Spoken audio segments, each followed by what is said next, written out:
নমস্কার, আমি প্রিয়াঙ্কা কাশ্যপী। আমি আজকে নিয়ে এসেছি একটা নতুন রেসিপি। এটা হচ্ছে স্টাফড মাশরুম। এখানে আমি 1 প্যাকেট মাশরুম নিয়েছি, যেটাকে আমি স্টেম আর বডিটা আলাদা করে নিয়েছি। এছাড়া মাশরুমের স্টাফিংয়ের জন্য নিয়েছি পনিরটাকে আমি হাত দিয়ে গ্রেট করে নিলাম। তার মধ্যে মাশরুমের স্টেমসগুলো যেগুলো কুচি করে রেখেছিলাম সেটাকে নিলাম।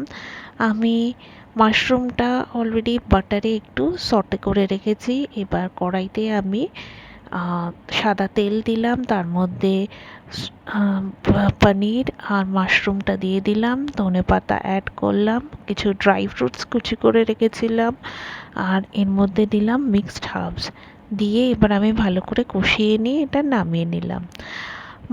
মাশরুমগুলো আগে থেকেই ক্লিন করে বাটারে সটে করে রাখা ছিল। তার মধ্যে আমি স্টাফিংগুলো ভরলাম, 2 হাতের সাহায্যে ভালো করে ভরে নিলাম। এবার প্যানে ঘি গরম করছি। ঘি গরম করতে দিয়ে স্টাফিংগুলো সব রেডি করে নিলাম মাশরুমের মধ্যে। এখন আমি এই মাশরুমগুলোকে ঘিতে হালকা করে সতে করব। যেমন দেখলেন আমার সবকটা মাশরুম হয়ে গেছে স্টাফিং ভরা তার মধ্যে। এর মধ্যে আমার ঘিটাও গরম হয়ে গেছে। এবার আমি এই মাশরুমগুলো ঘিতে দিয়ে আমি হালকা ফ্রাই করে নেব। আমি প্যানের আঁচটা বন্ধ করে রেখেছিলাম, এবার আমি অন করে এগুলোকে হালকা করে ভেজে নেব। উপরে আমায় একটু চিজ অ্যাড করলে টেস্টটা এনহ্যান্স করবে। তো এটা কমপ্লিটলি অপশনাল। আমি একটু একটা চিজ কিউব আমি গ্রেট করে উপরে দিয়ে দিলাম, দিয়ে এটা চাপা দিয়ে দিলাম। মিনিট 5 পর আমি চাপাটা খুলে আবার একটু চিজ গ্রেট করে দিয়ে আরও কিছুক্ষণ একটু হাই ফ্লেমে রেখে আমি নামিয়ে নিচ্ছি।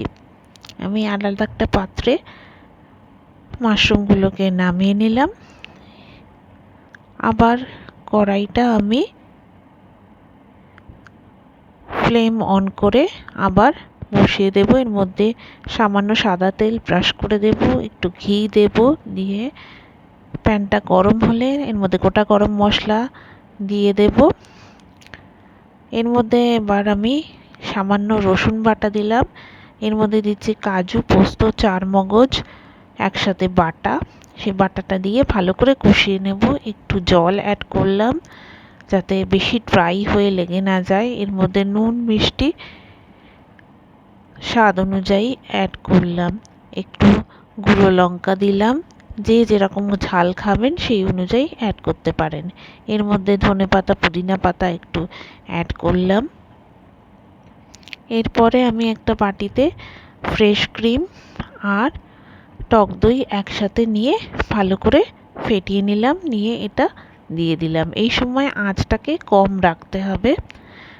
জল দিয়ে বাকিটা আমি যেটা বাটির গায়ে লেগেছিল সেটাও দিয়ে দিলাম, দিয়ে এবার ভালো করে এটাকে কষিয়ে নিতে হবে। এটা কষা হয়ে গেলে এর মধ্যে একটু মিক্সড হার্বস আর একটু ঝালের জন্য আমি গুঁড়ো লঙ্কা আর সামান্য একটু চিনিও অ্যাড করলাম, যাতে ঝাল টক মিষ্টি সবকটা ব্যালেন্স যেন ইকুয়াল হয়।